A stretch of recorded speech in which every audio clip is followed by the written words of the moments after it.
அனைவருக்கும் காலை வணக்கம்.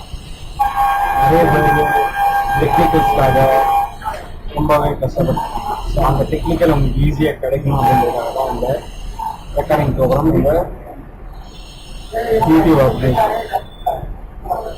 ஸோ மார்க்கெட் வந்து பார்த்தீங்கன்னாக்கா 2 டைப்ஸ், ஒன்று ப்ராஃபிட்டு, ஒன்று லாஸ். ஸோ ஃபஸ்ட்டு வந்து நம்ம லாஸ் பார்க்க போகிறோம், அதுக்கப்புறம் தான் ப்ராஃபிட் பற்றி பார்க்க போகிறோம். ஸோ ஃபஸ்ட்டு ஸ்டார்ட் பண்ணும்போதே உங்களுக்கு வந்து ஒரு குட்டி கதை சொல்லி என்ன அப்படிங்கன்னா, ஒரு டிஸ்னி வேர்ல்டு. டிஸ்னி வேர்ல்ட்னா ஒரு பெரிய பார்க். அந்த பார்க்கில் வந்து பார்த்தீங்கன்னா ஒரு கேஸ் பலூன் வைக்கிறார். ஸோ அப்போ தான் வந்தார், அப்போ தான் கடை போட்டார். அப்போ வந்து பார்த்தீங்கன்னாக்கா red colour balloon, blue, black, yellow எல்லாமே அப்படியே ஃபில் பண்ணார். ஃபில் பண்ணிட்டு ஸோ மக்கள் அவருடைய திசை திருப்பணும் அப்படின்றத, அவர் பக்கம் பார்க்கணும் அப்படின்றதுக்காக ஒரு ரெட் கலர் பலூன் வந்து பறக்க விட்டார். திருப்பி வந்து ஒரு எல்லோ கலர் பட்டன் வந்து பறக்க விட்டார். ஸோ இது எல்லாமே வந்து பார்த்தீங்கன்னா ஒரு சின்ன பையன் பார்த்துட்டே இருந்தான். அவன் வந்து பார்த்தீங்கன்னா பிளாக். ஸோ நிறத்தில் எப்பயுமே அவங்களுக்குலாம் வந்து பார்த்தீங்கன்னா ஒரு தாழ்ந்த மனப்பான்மை. ஸோ அந்த மனப்பான்மையில் இந்த கருப்பு கலர் பலன் கூட பறக்குமா அப்படின்னு சொல்லி அப்போ வை நாட் அப்படின்னு சொல்லி. ஸோ அந்த மாதிரி மார்க்கெட்ல கண்டிப்பா வந்து எல்லாருமே ஏர்ன் பண்ண முடியும். ஸோ அதுக்கான உதாரணம் தான் இப்போ நான் உங்களுக்கு சொல்றேன். இது என்னால் பண்ண முடியுமா, உங்களால் பண்ண முடியுமா, அந்த டவுட் எல்லாம் உங்களுக்கு வேண்டாம். ஸோ இப்போ உங்களுக்கு வந்து பார்த்தீங்கன்னாக்கா உங்களுக்கு ஒரு செல்ஃப் அனலைஸ் இல்லை செல்ஃப் டெக்னிக்கல் எப்படி வேணாலும் நீங்கள் வச்சுக்கலாம். இது எல்லாமே நீங்கள் வந்து பார்த்துட்டு பேசும்போது ஸோ இதெல்லாம் உங்களுக்கு புரியுமா, உங்களுக்கு நிறைய கேள்வி கேட்கும். ஸோ இது எல்லாமே வந்து ஒன்னோட ஒன்று தொடர்பு இருக்கும். உங்களோட ஒவ்வொரு கேள்வி கேட்கும் போதும் நீங்கள் வந்து பாஸ் ஸ்விட்ச் பண்ணிட்டு, அதாவது வீடியோவை நிறுத்திட்டு நீங்கள் பதில் சொல்லிட்டு திரும்பி வந்து உங்ககிட்ட கேட்டீங்க, இந்த வீடியோவை பார்க்குறீங்க, நான் சொல்கிற பதிலும் நீங்கள் சொல்கிற பதிலும் கரெக்டாக இருக்கு அப்படின்னு நீங்கள் ஃபைனலைஸ் பண்ணீங்கன்னா so you are in the right track. இது வந்து எந்த மாற்றமும் கிடையாது. ஸோ ஒவ்வொன்றும் சொல்லும் போதும் உங்களுக்கு வந்து ஒவ்வொரு ஸோ மார்க்கெட் வந்து பார்த்தீங்கன்னா கேம்லிங் கிடையாது. இதை வந்து 101% வந்து ஃபஸ்ட்டு நல்லா ஞாபகம் வச்சுருக்கேன்.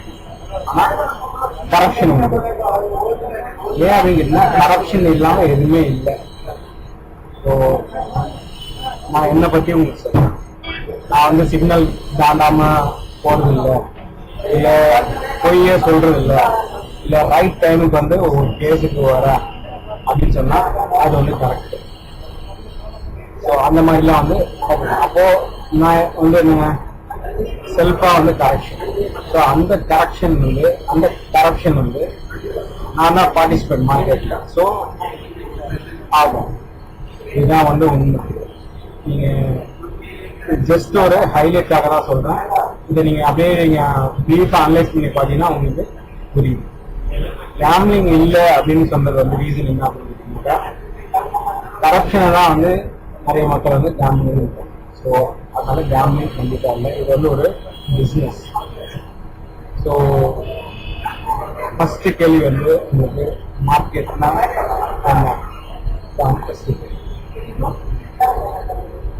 இப்போ நீங்க பாஸ் பண்ணிட்டு நீங்க பதில் சொல்லலாம். என்னுடைய பதில் வந்து பார்த்தீங்கன்னா மார்க்கெட் அப்படின்னா வாங்குறது, விற்கிறது, ஸோ ஒரு வியாபாரம் பண்ணக்கூடிய ஒரு இடம்.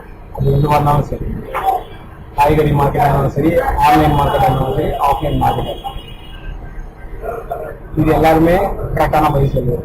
ஸோ ரெண்டாவது கேள்வி என்ன அப்படின்னு கேட்டீங்கன்னா, சிமிலர் டு வாட் மார்க்கெட் வந்து பிஸ்னஸ். நான் ஏற்கனவே சொல்லிட்டேன்.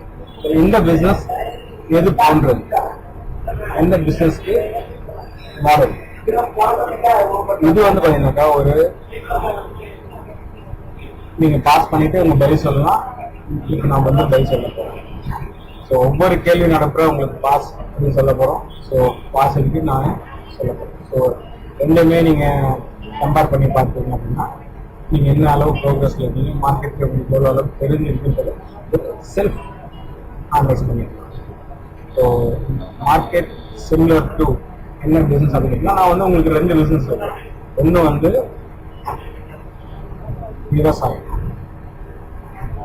அங்கதான் வந்து பாத்தீங்கன்னா நடும்போது ஒரு தக்காளி இருக்கட்டும், இல்லை வந்து ஒரு ப்ரைஸ் இருக்க மார்க்கெட், அவர் அறுவடை பண்ணும்போது சேல் பண்ணும்போது பாத்தீங்கன்னா ஒரு ப்ரைஸ் இருக்க மார்க்கெட். இதே எப்பயுமே அதே மாதிரி ஒரே ப்ரைஸா இருக்குமானா இருக்காது. ஸோ நம்ம பிஸ்னஸும் அப்படிதான். டார்கெட் வந்து டிஃபென்ஸ். ஸோ ஒவ்வொரு முறை ஒவ்வொரு டார்கெட். இது வந்து அதர் பிஸ்னஸ் மாதிரி ஒரு டெக்ஸ்டைல் மாதிரியோ இல்லை கோல்டு மாதிரியோ ஒரு ஃபிக்ஸட் கிடையாது. 10% 10%, 5% 5%, அந்த மாதிரி ஒரு ஃபிக்ஸ்டு கிடையாது. ஸோ நெக்ஸ்ட் வந்து பார்த்தீங்கன்னாக்கா விவசாயத்துக்கு அப்படின்னும்போது மார்க்கெட் வந்து ஒரு இயற்கை அப்படின்றது நீங்கள் தெரிஞ்சுக்கணும். நீங்கள் ஒரு இயற்கை, நான் ஒரு இயற்கை. ஏன் சொல்கிறோம்? இப்போ ஒரு சிலர் டவுட்டாக இருக்கும், நான் ஒரு இயற்கைன்னு சொன்னால் என்ன எப்படி அப்படின்ட்டு. மார்க்கெட் வந்து யாரும் ஆப்ரேட் பண்ணுறதில்ல, மார்க்கெட் வந்து தானாக.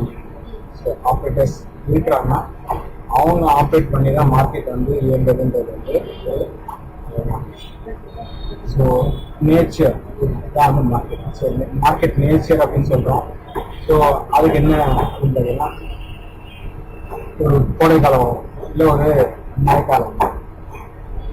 ஸோ கோடைக்காலம் வரும்போது திருப்பி நெக்ஸ்ட்டு மழைக்காலம், திருப்பி வந்து ஒரு குளிர்காலம். ஸோ இது வந்து இயற்கை. நான் உங்களுக்கு சொன்ன இயற்கை அப்படின்னு சொல்லுவேன். நான் எப்பயுமே வந்து பார்த்தீங்கன்னா கோவப்படுவேன். கோவப்படுறதுக்கு அப்புறமா வந்து பார்த்தீங்கன்னாக்கா சாந்தமாக இருக்கும். பார்த்தீங்கன்னா குஷியாக இருக்கும். ஸோ மூடியாக இருக்கும். ஸோ இதே தான் வந்து மாற்றி சொல்கிறாங்க. ஷாப்பியாக இருக்குது. நெக்ஸ்ட் வந்து வால்டெலிட்டியாக இருக்குது, ஒரு புல்லிஷாக இருக்குது, இல்லை ஒரு பேரிஷாக இருக்குது அப்படின்னு சொல்லிட்டு சொல்லுவாங்க. ஸோ இன்னமும் உங்களுக்கு நம்பிக்கை இல்லை அப்படின்னு சொன்னால் இன்னொரு எக்ஸாம்பிள். நான் இறந்துட்டேன் அப்படின்னு சொல்லும்போது என்ன எனக்கு போஸ்ட் அடிப்பாங்க அப்படின்னா, இன்னும் இயற்கை எழுதினார் அப்படின்னு சொல்லி போஸ்ட் அடிப்பாங்க. அன்னாரின் விடிகாலை இருந்தது. ஸோ அப்போ இயற்கை எழுதினால் நம்ம போஸ்டர்ல எதுக்கு பண்றோம்? ஸோ நான் இயற்கைன்றதுனால இயற்கை எழுதினான்னு சொல்றேன். இந்த இயற்கை வந்து எல்லா மார்க்கெட்டுக்குமே வந்து போகுது. மார்க்கெட் ஆகட்டும் இல்லை யூனிவர்சலுடைய ஒரு ஃபார்முலா ஆகட்டும், இதே விஷயம் தான் சார். என்ன அப்படின்னா ஆப்போசிட்ஸ், பாசிட்டிவ் நெகட்டிவ். ஸோ இதை பேஸ் பண்ணி நெக்ஸ்ட் வந்து பார்த்தீங்கன்னா மாற்றத்தை பேஸ் பண்ணி, ஸோ அந்த மாற்றம் ஒரு அளவுல நடக்குது. அது என்ன அளவு அப்படின்னு கேட்டீங்கன்னா ஃபிபனோசி அளவு. என்ன சார் அந்த ஃபிபனோசி அளவு? ஃபிபனோசி ஒரு சிலர் தெரிஞ்சிருக்கும்.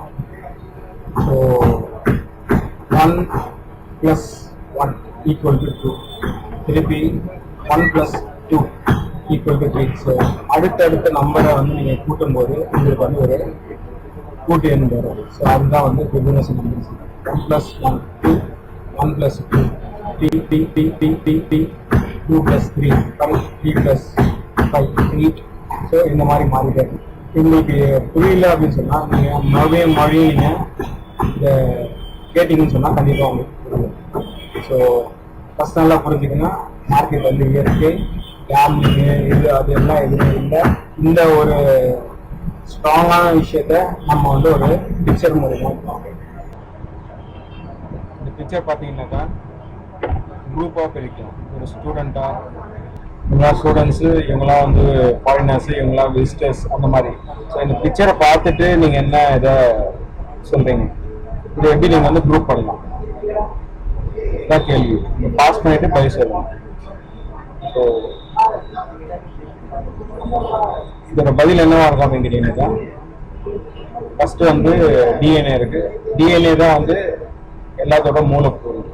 ஸோ அந்த டிஎன்ஏல 0.618 அப்படின்ற ரேஷியோ இருக்குது. அந்த 0.618 ரேஷியோன்றது என்னன்னு கேட்டீங்கன்னா, ஏற்கனவே உங்களுக்கு சொன்ன மாதிரி ஃபிபனோசியோடைய சீரியஸ்.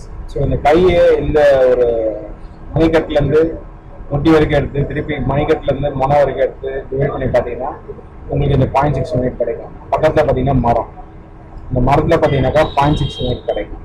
ஸோ அதுக்கப்புறம் பார்த்தீங்கன்னாக்கா ஒரு சுழற்சி, ஒரு மனிதன், ஒரு டால்ஃபின், ஒரு இசிஜி,